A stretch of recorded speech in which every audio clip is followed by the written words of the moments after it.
there. I'm Ariel. Oh, I love coming to the theater. It's always full of such wonderful stories. Like in your program. It has a story about my very first Christmas. Would you like to hear my story right now during the intermission? All right.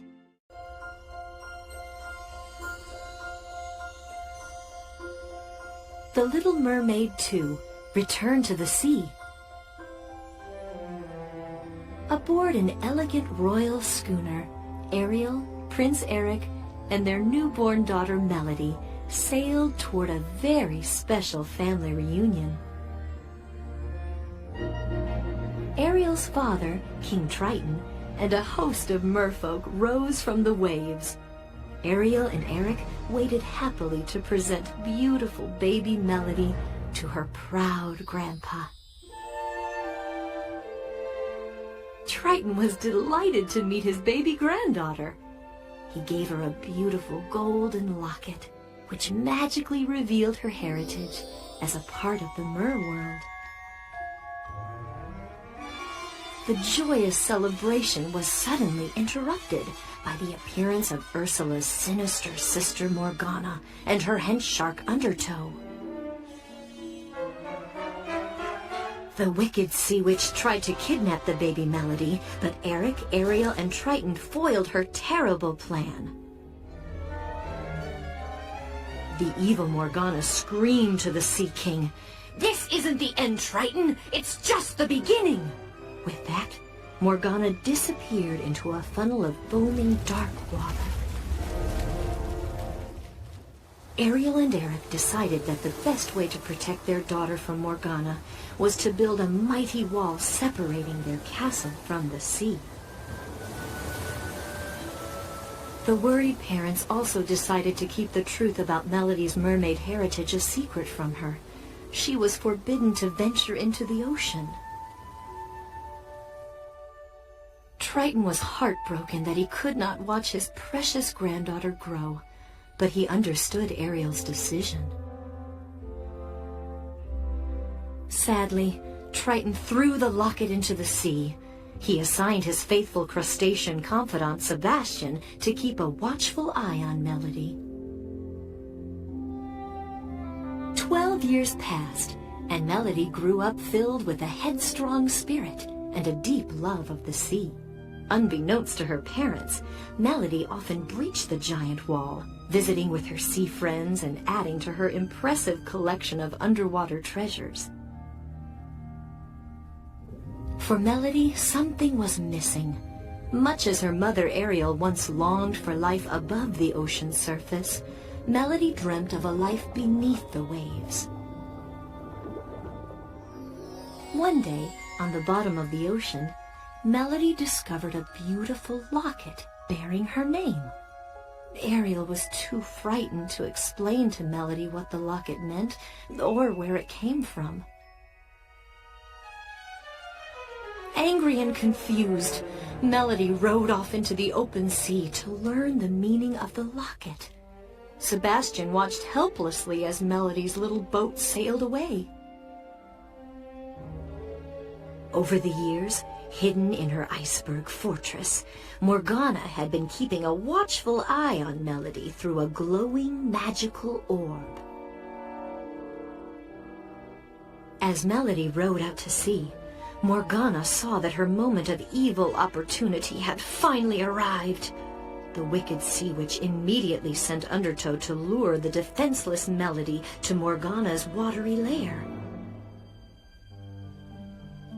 Undertow quickly found Melody and convinced her that Morgana had the answers to all of her questions.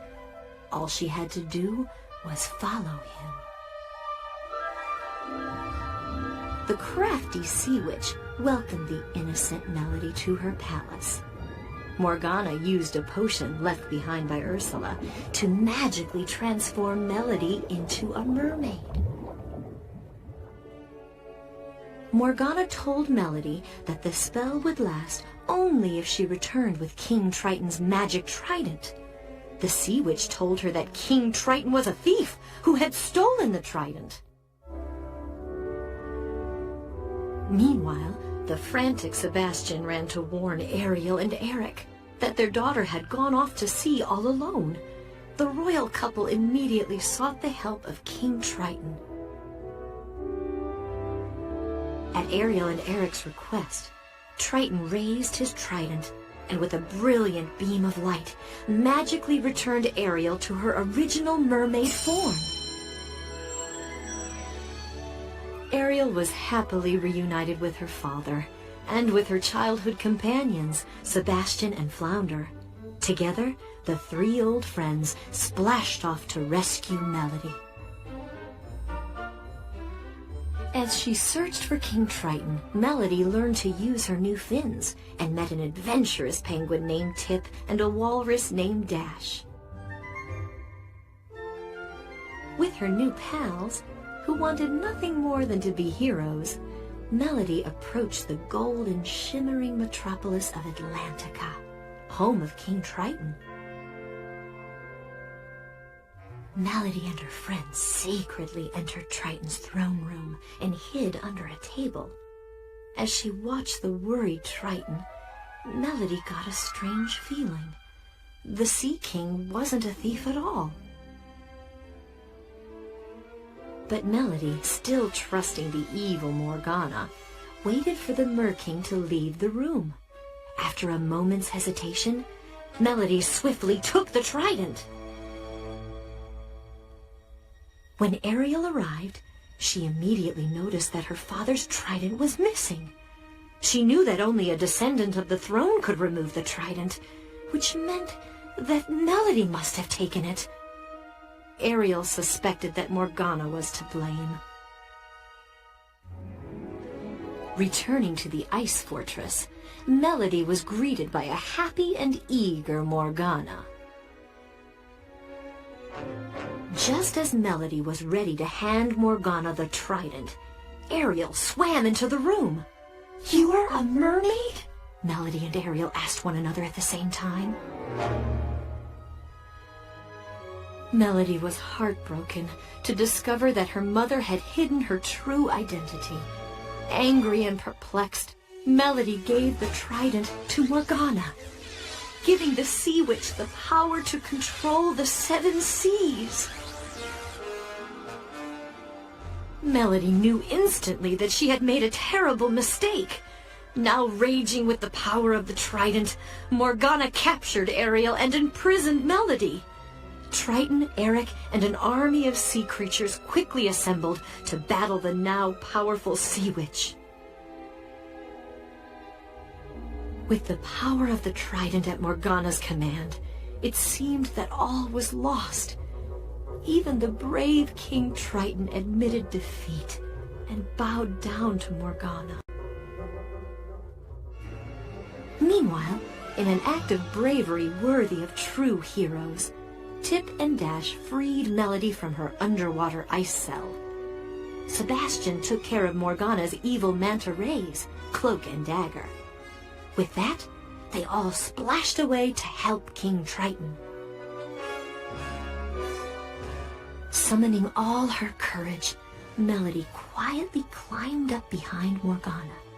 Quick as a flash, the brave girl snatched the trident from the bewildered Sea Witch's hand and tossed it to her grandfather.